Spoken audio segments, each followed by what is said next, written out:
So in Minnesota, the Republican Party has decided that they're going to take a bold stance against infiltration of the Republican Party by Muslims.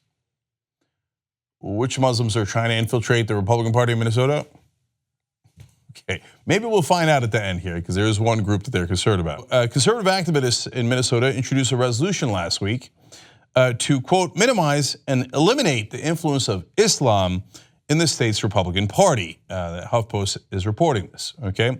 They explain who it is. It's Jeff Baumann, a notorious anti-Muslim activist in Minnesota's Senate District 36, also urged the resolution that, quote, no Islamic leader, religious or otherwise, shall ever be allowed to deliver the invocation at any Republican convention or event. Because Muslims were threatening to come over and pray for Republicans, but God forbid, I suppose maybe literally, no, we don't want your prayers. We know it's a trick. Okay, fine. The resolution further called for legislation, policies, and educational programs to be implemented so as to evermore minimize and eliminate the influence of Islam within Minnesota, including Minnesota schools. All right, well, this is obviously wildly unconstitutional. In America, we're not supposed to discriminate among the religions. There's supposed to be a separation of church and state. And it says very, very clearly in the United States Constitution, which apparently Republicans have never read, that we shall not establish a religion. And so when you exclude other religions to the benefit of Christianity or other religions, that is obviously deeply unconstitutional. But they don't love this country. They hate this country. They don't believe in freedom of religion. They would like to live in a theocracy. So that's why guys like Jeff Baumann go and try to discriminate against other religions. Now, I don't happen to believe in any other religions, but I'm an American, so I believe they have the freedom to practice that religion and even pray for me if they want. I'm not sure it's going to do any good, but they can go for it. And certainly I don't need to pass laws that specifically and only discriminate against one religion. I think that is preposterous and as un-American as it gets.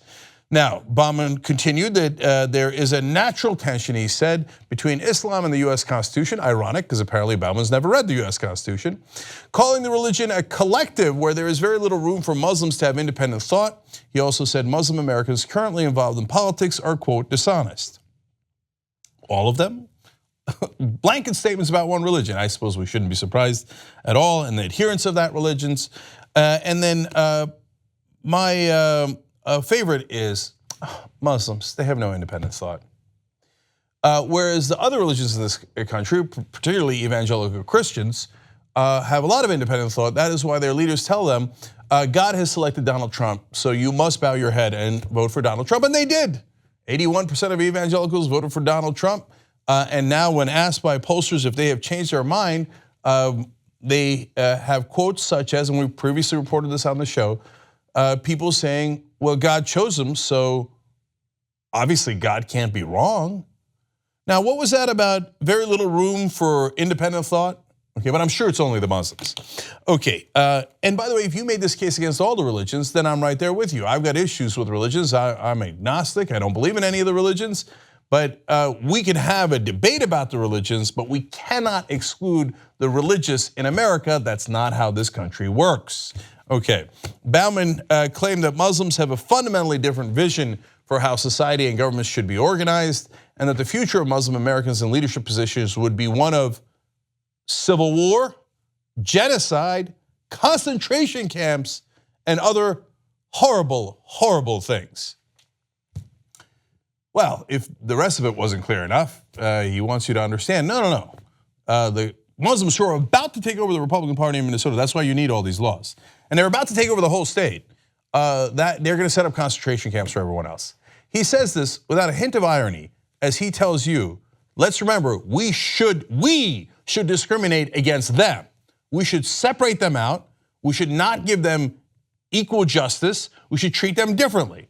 You see how they are in favor of discrimination. Almost everything with Republicans and conservatives these days is projection.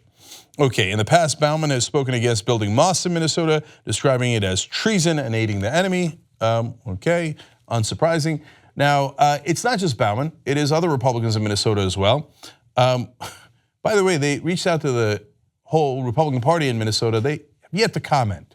They're still thinking about it. Muslims, are they going to do concentration camps or not? I'm not quite sure. Should they be banned completely and their mosques raided? Still debating it. But here's some other Republicans from Minnesota. Jeff Johnson, a leading Republican candidate for Minnesota governor, defended the GOP lawmakers in a conservative podcast earlier this month. He said there are some here who are trying to change what America is, he said, and we can't allow that. God, that is so ironic. Now, we want to make sure that we establish a religion in America and we're discriminating against one religion in particular. Can you believe they want to change America? They're the worst. Okay, but they're not alone. If you remember, Michele Bachmann recently spoke out against Muslims as well. She's also a Republican from Minnesota.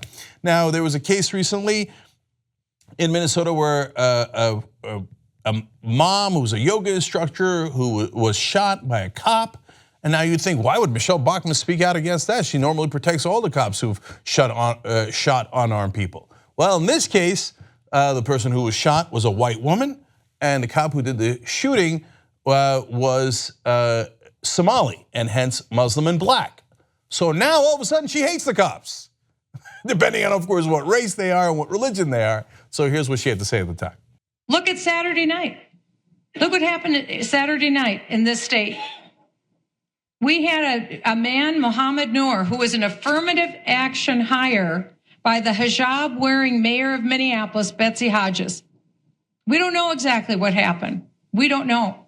All we know is that a beautiful 40-year-old Australian woman thought she heard a sexual assault ongoing in the alley behind her home at Washburn and 51st Street in Minneapolis. So she called 911. Mohammed Noor, we know, unholstered himself, pulled out his gun, violating protocol, reached across the chest of his partner riding in the car and shot the woman through the window in her abdomen, killing her. I'm not condemning this police officer because I don't know, but I do know in that culture, the women are covered from head to toe. And a woman in her pajamas standing out in the alleyway, we don't know again why it happened. But what I'm wondering is this: will the question that the BCA is conducting, will they ask cultural questions? God, they're so abhorrent, man. There was 1,000 things she said in there that were outrageous. We've covered it in the past, so I'll mention one thing there. In their culture, the women have to be covered head to toe, and she was in her pajamas. She's implying that the cop shot that woman because he was offended that she wasn't wearing a hijab. What percentage of people in Minnesota wear a hijab? Do you think that cop was shooting every woman who wasn't wearing a hijab? Are you nuts? Are you insane? And the answer to that is, of course she is. Of course she is. So, all right, one more about the Republicans here, and then I got a message for Muslim Americans. So, HuffPost says his resolution, Baumann's, comes at a moment of acute prejudice against Muslims in the North Star State. Recently, 2 Republican state lawmakers and a local GOP official in Minnesota came under fire for reportedly sharing a Facebook post that accused Muslims of preparing to, quote, infiltrate the party's caucuses after a group of Muslims had attended a caucus training session held at a local mosque. Is it a giant surprise that Republicans, particularly in the state of Minnesota apparently, and it's not just one person, it is now, we've talked about 6 different people in this story, all Minnesota Republicans, are against Muslims. It's not that surprising. But look, and it's terrible, and if they had said it about any other religion, everybody would be going crazy right now. Almost no one has heard of this story. So if they had said, oh man, the Jews, the problem is the Jews, they're gonna set up concentration camps and we need to raid their temples and make sure that no Jews are ever allowed to give a prayer. I mean, people would be outraged, and rightfully so. I mean, your hair should be on fire when you hear stuff like that. But now in America, unfortunately, we've gotten used to it when it's about Muslims, and you go, oh, okay, yeah, those people despise Muslims, and I guess that's okay. It isn't okay, but if you're a Muslim American, my main message to you is, you're gonna vote Republican? Any of you? Have you lost your mind? Look at what they think of you. They loathe you. I remember growing up, I grew up in a Muslim family. We were secular, so we never really went to mosque, and and eventually I became agnostic, and so did my dad, and et cetera, and my sister and everybody else. Anyway, but we knew Muslims, right? And they were split. They were split 50% Republican, 50% Democrat, roughly. It's obviously anecdotal, but but that was our sense of it. Now, unless you're a Muslim billionaire and you think, hey, look, man, maybe one day they lock me up, and I know that they don't want me to have equal rights, but I am going to get a giant tax cut. At least I understand it. But if you're not a billionaire and you're a Muslim American and you're voting Republican, you're insane. They hate you. They can't stand you, and they can't wait to pass laws that discriminate against you. Buyer beware. That's all I'm saying. What you just watched was one of the videos that we do today, but we actually do a whole 2-hour show every single day. It's a podcast. You could watch it in video or listen to it as audio. You can download it, you can stream it, and you get it completely ad-free if you could become a member of the Young Turks. tytnetwork.com/join.